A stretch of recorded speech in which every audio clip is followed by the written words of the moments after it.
ನಮಸ್ಕಾರ, ನಾನು ನಿಮ್ಮ ಪ್ರೀತಿಯ ಚಿತ್ರದುರ್ಗದ ಹುಡುಗಿ.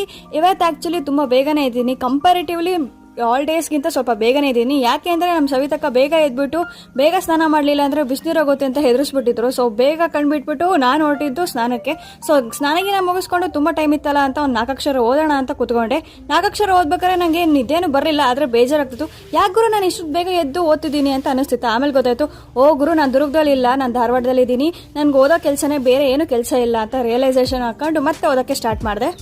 ಅದೇನೋ ಗೊತ್ತಿಲ್ಲ ಗುರು, ಬೆಳಿಗ್ಗೆ ಬೇಗ ಎದ್ದು ಓದೋಕ್ಕೆ ಸ್ಟಾರ್ಟ್ ಮಾಡಿದ್ರೆ ಮೂಡೆಲ್ಲ ಸಖತ್ತಿರುತ್ತೆ. ಅದೇ ಸ್ವಲ್ಪ ಡೈಲಿ ಸ್ವಲ್ಪ ಲೇಸಿಯಾಗಿ ಎದ್ಬಿಟ್ರೆ ಆ ಡೇ ಫುಲ್ಲು ಲೇಸಿ ಅನ್ನೋ ಥರವೇ ಫೀಲ್ ಆಗ್ತಿರುತ್ತೆ. ನನಗೂ ಆ್ಯಕ್ಚುಲಿ ಇವತ್ತು ಸ್ವಲ್ಪ ಫ್ರೆಶ್ನೆಸ್ ಫೀಲ್ ಆಗ್ತಾ ಇತ್ತು. ಸೊ ಅದೇ ಜೋಶಿಂದ ಇನ್ನೂ ಸ್ವಲ್ಪ ಜಾಸ್ತಿನೇ ಓದ್ಬಿಟ್ಟೆ. ರೇಂಜಿಗೆಲ್ಲ ಓದ್ತಿರೋದನ್ನ ನೋಡ್ಬಿಟ್ಟು ನಮ್ಮ ರೂಮ್ಮೇಟ್ಸ್ ಎಲ್ಲ ಫುಲ್ ಗಾಬರಿ ಆಗ್ಬಿಟ್ಟು, ಯಾಕಂದ್ರೆ ಇಷ್ಟು ದಿನ ಏನು ಓದ್ತಿಲ್ದಿರೋ ಹುಡುಗಿ ಇಷ್ಟೊಂದೆಲ್ಲ ಯಾಕೆ ಓದ್ತವಳೆ ಅಂತ ಫುಲ್ ಗಾಬರಿ ಆಗ್ಬಿಟ್ಟಿದ್ರು. ಹೌದು, ಯಾಕಂದ್ರೆ ನನಗೆ ಇದೇ ತಿಂಗಳು 10ನೇ ತಾರೀಕಿಗೆ ನನ್ನ ಪ್ರಿಲಿಮ್ಸ್ ಇದೆ. ಅದಕ್ಕೋಸ್ಕರ ಡೈಲಿ ಒಂದೊಂದು ಟಾಪಿಕ್ಸ್ನ ಕವರ್ ಮಾಡಬೇಕು ಅಂತ ಓದ್ತಾ ಇದ್ದೀನಿ. ಸೊ ನಂಗೆ ಗೊತ್ತಿಲ್ಲ ಅದೆಷ್ಟು ಕವರ್ ಮಾಡ್ತೀನೋ ಎಷ್ಟು ಬಿಡ್ತೀನೋ ಅಂತ ಗೊತ್ತಿಲ್ಲ, ಆದರೆ ನನ್ನ ಎಫರ್ಟ್ಸು ನಾನು ಹಾಕ್ಲೇಬೇಕಲ್ವಾ. ನೀವು ಅಷ್ಟೇ, ನಿಮಗೆ ಎಷ್ಟು ಹೇಳ್ತಿರೋದು ಇಷ್ಟೇ, ನಿಮ್ಮ ಎಫರ್ಟ್ಸು ನೀವು ಪ್ರಾಮಾಣಿಕವಾಗಿ ಹಾಕಿದ್ರೆ ದೇವರು ಸಮೇತ ಅಸ್ತು ಅಂತ ಇರ್ತಾನಂತೆ. ಸೊ ಅದಕ್ಕೋಸ್ಕರ ನಿಮ್ಮ ಎಫರ್ಟ್ಸ್ಗೆ ಯಾವತ್ತೂ ಮೋಸ ಮಾಡ್ಕೊಂಬೇಡಿ. ನಿಮ್ಮ ಎಫರ್ಟ್ಸು 100% ಇರಲಿ, ದೇವರು ಒಂದಿನ ಕೈ ಹಿಡಿತಾನೆ ಅನ್ನೋ ನಂಬಿಕೆ ನನಗಿದೆ.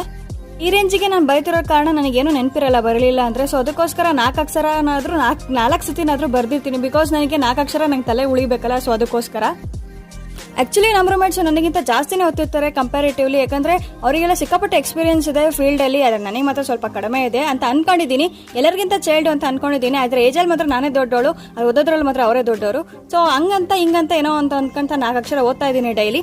ನೆಕ್ಸ್ಟ್ ನಾನು ಬೆಳಿಗ್ಗೆ ಹೇಳಿದ್ನಲ್ಲ ಸವಿತಕ್ಕ ಅಂತ, ಅವ್ರು ಬೆಳಿಗ್ಗೆ ಹೋಗೋದು 5 ಗಂಟೆಗೆ, ಮತ್ತೆ ನಮಗೆ ಸಿಗೋದು 12 ಗಂಟೆಗೆ. ಯಾಕಂದರೆ ಅದರ ಮಧ್ಯೆ ನಮಗೆ ಸಿಗೋದು ಊಟಕ್ಕೆ ತಿಂಡಿಗೆ ವಾಶ್ರೂಮ್ಗೆ ಮಾತ್ರ. ಅವ್ರನ್ನೂ ಒಂದಿನ ತೋರಿಸ್ತೀನಿ ನಿಮಗೆ. ಸೊ ಟಿಫನ್ ಆದಮೇಲೆ ಟೀ ಕುಡಿಯೋಣ ಅಂತ ಹೋದ್ರೆ ಇಲ್ಲಿ ಟೀಗಿಂತ ಜಾಸ್ತಿ ನೀರೇ ಇತ್ತು. ಅದಾದ್ಮೇಲೆ ಇವರಿಬ್ರು ನನ್ನ ರೂಮ್ಮೇಟ್ಸು, ಒಬ್ರು ಅಕ್ಷತಾ ಅಂತ, ಇನ್ನೊಬ್ರು ಸುಧಾ ಅಂತ. ಆ್ಯಕ್ಚುಲಿ ಸುಧಾ ಅನ್ನೋದಕ್ಕಿಂತ ಸಿಂಧು ಅನ್ನೋದೇ ಜಾಸ್ತಿ, ಯಾಕಂದರೆ ಬೇಗ ಹೆಸರಕ್ಕೆ ಬರಲ್ಲ ಅಂತ. ಇನ್ನೊಂದು ಜೊತೆ ಸ್ವಲ್ಪ ಟೈಮ್ ಸ್ಪೆಂಡ್ಬಿಟ್ಟು ನಮ್ಮ ನಡೆ ಮತ್ತೆ ನಮ್ಮ ಇನ್ಸ್ಟಿಟ್ಯೂಷನ್ನ ಕಡೆ. ಸೊ ಹೋಗ್ಬಿಟ್ಟು 4 ಅಕ್ಷರ ಓದೋಣ, 4 ಅಕ್ಷರ ತಿಳ್ಕೊಳ್ಳೋಣ ಅಂತ ಕ್ಲಾಸಲ್ಲಿ ಕೂತ್ಕೊಂಡೆ. ಫುಲ್ ಎಲ್ಲ ಸಖತ್ತಾಗಿದ್ದು ಕ್ಲಾಸ್ ಎಲ್ಲ. ನೆಕ್ಸ್ಟ್ ಮಧ್ಯಾಹ್ನ ಬಂದು ಊಟ ಮಾಡಿದೆ. ನಮ್ಮ PGಯಲ್ಲಿ ಊಟ ಮತ್ತು ಸಖತ ಮತ್ತು ತಿಂಡಿ ಮಾತ್ರ ವರ್ಷ ಮಾಡ್ತಾರೆ, ಇದಂತೂ ಸತ್ಯ ಗುರು.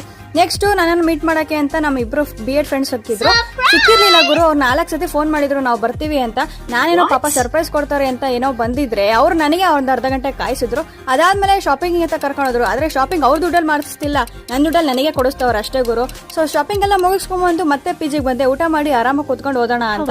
ಅಷ್ಟರಲ್ಲಿ ನಮ್ಮ ಮೇಡಮ್ ಅವರು ಎಂಟ್ರಿ. ನನಗೆ ಇಷ್ಟ ಇಲ್ಲ ಅಂದ್ರೆ ಕಷ್ಟಪಟ್ಟು ಓದ್ತಾ ಇದ್ದೆ. ಅಷ್ಟರಲ್ಲಿ ನಮ್ಮ ಮೇಡಮ್ ಅವರು ಬಂದ್ಬಿಟ್ಟು ಫುಲ್ ಜೋರ ಮಾತಾಡ್ತಿದ್ರು. ಯಾರತ್ರ ಅಂತ ಗುರು ನೋಡ್ತಾ ಇದ್ರೆ ಯಾರು ಇಲ್ಲ ಗುರು, ಅವ್ರ ಅಪಚ ಹತ್ರ ಜೋರ ಮಾತಾಡ್ತಾವಳಷ್ಟೇ.